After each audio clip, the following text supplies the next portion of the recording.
So we covered aliases a little bit in the New Player Guide Part 11 Lich software. Today's video is a refresh on that feature and an additional tip that we missed last time. There's two kinds of aliases, regular and global. You can see what your aliases are by typing ;alias list. Regular is for your character only, indicated by your character name. Here's a regular alias example. ;alias add Sparky equals ;go to town \r. Now when I type Sparky on this character only, it will go to the nearest town. If I want to remove that alias, I just type ;alias delete Sparky. Setting a global alias is very similar. You just add -- global to the command line. ;alias add -- global Sparky equals ;go town \r. It can be used on any character running from the same Lich directory. Usage is going to be the same. Typing Sparky on any character now will go to town. To remove the global alias, just type ;alias delete -- global Sparky. You can stack multiple commands with \r. Alias add silly goose equals dance \r, grin silly \r, imitate whistle woodpecker \r. Now when I type silly goose, my character is going to dance, grin silly, and imitate the whistle of a woodpecker. Aliases are very useful for combat situations too, so let's make one. ;alias add E-wave equals incant 410 \r. Now using the alias command E-wave will cast the spell Elemental Wave. We can create an alias with stance dancing like this. ;alias add F-ball equals stance offensive \r, incant 908 \r, stance guarded \r. Here are some willing kobold test subjects for the F-ball alias.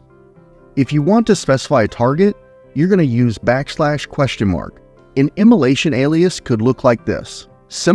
;alias add hot equals prep 519 \r, cast \?r. Now when I type hot kobold, it's going to prep 519 immolation and cast at the kobold. You can specify which kobold too, such as hot third kobold, hot first kobold, hot second kobold, etc. If you have a typo when making your aliases, just add the alias again with the corrections and it's going to overwrite with the new changes. Make sure your alias names are unique enough to avoid conflicts with other built-in game commands. If I used fire as an alias, I would lose the ability to fire a ranged weapon. Plainly, just try to avoid alias names that are already game commands. It's going to reduce a lot of confusion. So some of you may run into issues trying to execute multiple commands that may have round time attached, or if you try to do something that's too complex. The solution is what we missed going over last time, and that's making an in-the-moment script from inside your alias. If you've never coded before and have any interest in learning, I have a beginner coding series called The Ruby Dungeon. Check it out if you'd like. To make an in-the-moment script inside the game, you're just going to type ;E followed by your code on one line using semicolons to separate the commands. So if I type ;E respond, double quote, hello, #, open curly brace, char.name, close curly brace, exclamation point, double quote. The game will say, hello, your name. Now you can just add an alias in front of that ;E and a \r on the end, and you've got yourself a script within an alias. ;alias add chicken equals ;E and then our code char.name. Now when I type chicken, it will say hello to myself. Silliness aside, this can be used to do some useful things like make a custom alias to get you to the invoker.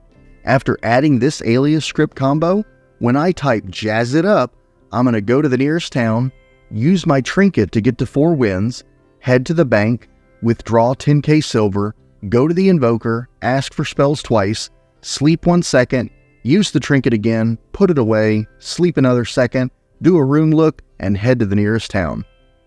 You can modify this code slightly and replace the carousel commands with a general turn stick pin or whatever your trinket happens to be. and that's Alias Refresh. A special thank you to patrons and Ko-fi tip donors. Your support is a tremendous asset to me, and I am ever so grateful. Thank you. You can find my contact information and support options on my link tree shown on screen, and there's a direct link to that page at the top of the JaraVerse channel. Please subscribe if you have not already. We're almost to 300 subscribers. Let's go! Coming up on this channel, a help guide on mailing items in Gemstone. I'll see you soon.